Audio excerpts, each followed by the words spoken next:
உறவுகள் நாம் நோய் இல்லாமல் வாழ வேண்டுமென்றால் மூலிகைகளின் பயன்பாடுகளை அறிந்து கொண்டு அவற்றை முறையாக பயன்படுத்த வேண்டும். இன்றைக்கு டாக்டர் கௌதமன் அவர்கள் எந்த மூலிகைகளின் பயன்பாடுகளை நம்மிடையே பகிர்ந்து கொள்ள இருக்கிறார் என்பதை கவனிக்கலாம். நிகழ்ச்சியில் அடுத்த பகுதியாக வரவிருப்பது பல்லாண்டு வாழ்ந்திட.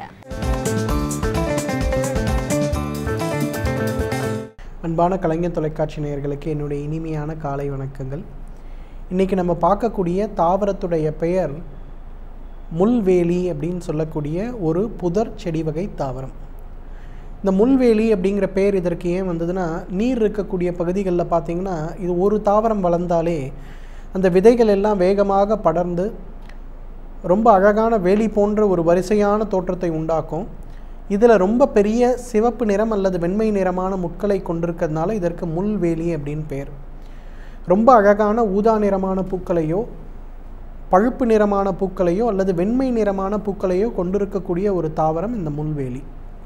இந்த முள்வேலியை பொறுத்தவரையிலும் பார்த்திங்கன்னா முட்டு சம்பந்தப்பட்ட, குறிப்பாக கவுட் அப்படின்னு நம்ம சொல்லக்கூடிய யூரிக் ஆசிட் சம்பந்தப்பட்ட நோய்க்கு சிறப்பான தீர்வளிக்கக்கூடிய ஒரு மருந்துன்னு சொல்லலாம். பொதுவாக நம்ம உடலில் வளர்ச்சிதை மாற்றத்தின் காரணமாக சாப்பிடக்கூடிய உணவிலிருந்தோ அருந்தக்கூடிய நீரிலிருந்து நிறைய யூரியா சம்பந்தப்பட்ட பொருட்கள் உற்பத்தி ஆகிறது. இந்த யூரியா சம்பந்தப்பட்ட பொருட்களுடைய செரிமானம் உடலில் இல்லாமல் வெளியேற்ற வேண்டியது சிறுநீரகத்துடைய வேலை. ஆனால் சில நேரங்களில் என்ன ஆக ஆரம்பிக்குதுன்னா, இந்த யூரியா சம்பந்தப்பட்ட பொருட்கள் முழுமையாக உடலை விட்டு வெளியேறாமல் இந்த யூரியா சம்பந்தப்பட்ட பொருட்கள் உடலிலேயே தேங்க வேண்டிய ஒரு சூழல் ஏற்படும் போது அந்த யூரிக் ஆசிட் கிறிஸ்டல் நம்ம சொல்லக்கூடிய பொருட்கள் அதிகமாக சின்ன சின்ன முட்டுகளில் போய் முதலில் தேங்க ஆரம்பிக்கும். இந்த முட்டுகளில் போய் தேங்க ஆரம்பிக்கும் போது முட்டு வலி ஏற்படும்.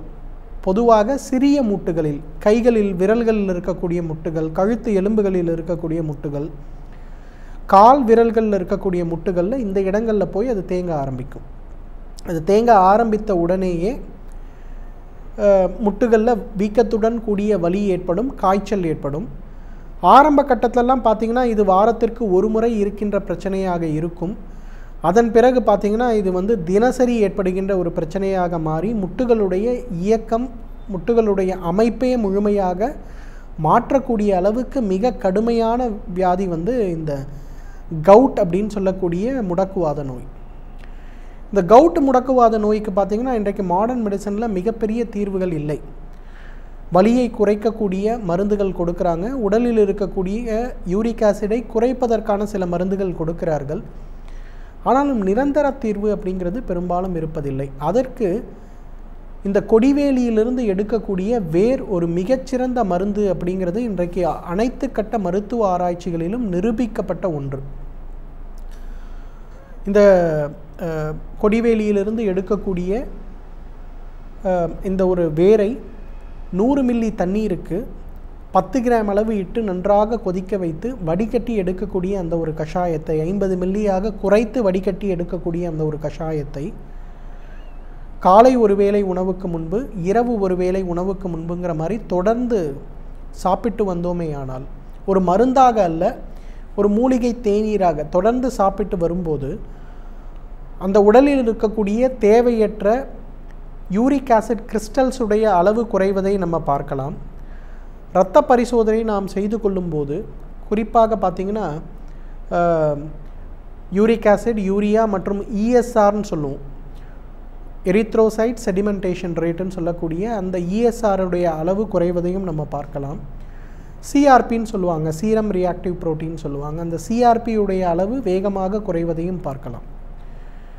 இத்தனைக்கும் இந்த கொடிவேலி ஒரு மூலிகை கஷாயமாக நம்ம சாப்பிட்டு வந்தாலே போதும், அல்லது கொடி முள்ளின்னு சொல்லுவாங்க. இதை ஒரு மூலிகை கஷாயமாக சாப்பிட்டு வந்தாலே போதும். இதற்காக பக்க விளைவை ஏற்படுத்துகின்ற எந்த விதமான மருந்துகளுடைய அவசியமும் இல்லை. நீரிழிவு நோயாளியாக இருந்தாலும் சரி, இதய நோயாளியாக இருந்தாலும் சரி, யாராக இருந்தாலும் சரி, இந்த ஒரு கஷாயத்தை மட்டும் தொடர்ந்து சாப்பிட்டு வந்தாலே போதுமானது. இரண்டாவது பார்த்திங்கன்னா, இந்த கொடி முள்ளியிலிருந்து எடுக்கக்கூடிய ஒரு வகையான விதை பார்ப்பதற்கு நம்மளுடைய எல் எப்படி இருக்குமோ அதே போல் அமைப்பை கொண்டிருக்கும், சிவப்பு நிறமாக இருக்கக்கூடிய அந்த ஒரு விதை. அந்த ஒரு விதையை நன்றாக அரைத்து எடுக்கக்கூடிய ஒரு கல்கம். ஏன்னா அந்த விதையை அரைக்கும் போது பார்த்திங்கன்னா அது ஒரு பேஸ்ட் மாதிரி ஆயிரும். அந்த ஒரு பேஸ்ட்டை ஒரு நெல்லிக்காய் அளவுக்கு எடுத்து காலை ஒரு வேளை உணவுக்கு முன்பு, இரவு ஒரு வேளை உணவுக்கு முன்புங்கிற மாதிரி தொடர்ந்து சாப்பிடும்போது, பால் அல்லது வெந்நீருடன் கலந்து சாப்பிடும்போது சிறுநீரக மண்டலம் சம்பந்தப்பட்ட எந்த ஒரு நோயாக இருந்தாலும் அந்த நோயுடைய தாக்கம் குறைவதை நாம் உணர முடியும். ஏன்னா இன்றைக்கு நிறைய நேரங்களில் நம்ம பார்த்தோன்னா ப்ராஸ்டேட் என்லார்ஜ்மெண்ட், சிறுநீரக கல் சம்பந்தப்பட்ட கோளாறுகள், உயிரணுக்களுடைய எண்ணிக்கை குறைவு சம்பந்தப்பட்ட கோளாறுகள், உயிரணுக்களில் திறனுள்ள உயிரணுக்கள் இல்லாமல் இருப்பது சம்பந்தப்பட்ட கோளாறுகள், இவை அனைத்தையுமே வேகமாக சரி செய்து குறைக்கக்கூடிய சக்தி இந்த விதைக்கு உண்டு. இந்த விதையை ஒரு நெல்லிக்காய் அளவு காலை ஒரு முறை உணவுக்கு முன்பு, இரவு ஒரு முறை உணவுக்கு முன்புங்கிற மாதிரி தொடர்ந்து சாப்பிட்டாலே ஆண்மை குறைவு சம்பந்தப்பட்ட கோளாறுகள் மறைந்து போகிறதையும் நம்ம பார்க்கலாம். ஏன்னா இன்றைக்கு நிறைய பேருக்கு ஏற்படுகின்ற மிக முக்கியமான, நிறைய ஆண்களுக்கு ஏற்படுகின்ற மிக முக்கியமான கோளாறு என்னன்னு பார்த்தீங்கன்னா, அவர்களுடைய டெஸ்டோஸ்டிரான் அளவு குறைந்து போவது, அதிகமான அசைவ உணவுகளை சாப்பிடுவது, தண்ணீர் அருந்துகின்ற பழக்கம் இல்லாமல் இருப்பது, உடற்பயிற்சி செய்கின்ற பழக்கம் இல்லாமல் இருப்பது, இவை எல்லாமே என்ன பண்ணுதுன்னா உடலில் இருக்கக்கூடிய டெஸ்டோஸ்டிரான் சொல்லக்கூடிய அந்த ஹார்மோன் அளவை குறைக்கிறது. அந்த ஹார்மோன் அளவு குறையும் போது பார்த்திங்கன்னா மிக வேகமாக ஆண்மை தன்மை சம்பந்தப்பட்ட விஷயங்களும் ஆண்மை குறைவு சம்பந்தப்பட்ட விஷயங்களும் ஏற்படுகிறது. அப்போ அதற்கு எந்த வகையான மருந்துகளை சாப்பிட்டாலும் கூட நமக்கு பலன் அளிப்பதில்லை. குறிப்பாக உடலில் இருக்கக்கூடிய ஹார்மோன் குறைபாடுகள் வேகமாக தீர்வது கிடையாது. அதை சரி செய்யக்கூடிய சக்தி இந்த நீர்முள்ளிக்கு உண்டு, அல்லது முள்ளி வேலின்னு சொல்லக்கூடிய இந்த ஒரு தாவரத்திற்கு உண்டு. இந்த தாவரத்தை காலை ஒரு முறை உணவுக்கு முன்பு, இரவு ஒரு முறை உணவுக்கு முன்பு சாப்பிட வேண்டும். அதே மாதிரி பெண்களுக்கு, குறிப்பாக 40 வயதுக்கு மேற்பட்ட பெண்களுக்கு ஏற்படுகின்ற மிக முக்கியமான தொந்தரவு என்னென்னா, அவர்களுடைய பிறப்புறுப்பில் ஏற்படுகின்ற கடுமையான வறட்டுத்தன்மை, வெஜைனல் ட்ரைனஸ்ன்னு சொல்லுவாங்க. இந்த வெஜைனல் ட்ரைனஸ் ஏற்பட்டிருக்கும் போது பார்த்திங்கன்னா, இந்த முள்ளி வேலியிலிருந்து எடுக்கக்கூடிய அந்த விதையை தண்ணீரில் இட்டு நன்றாக கொதிக்க வைத்து அந்த தண்ணீரில் டப் பாத் எடுக்கணும். அந்த டப் பாத் எடுத்தாலே எவ்வளவு நாள்பட்ட வெஜைனல் ட்ரைனஸ் இருந்தாலும் அது மறைந்து போகிறத பார்க்கலாம்.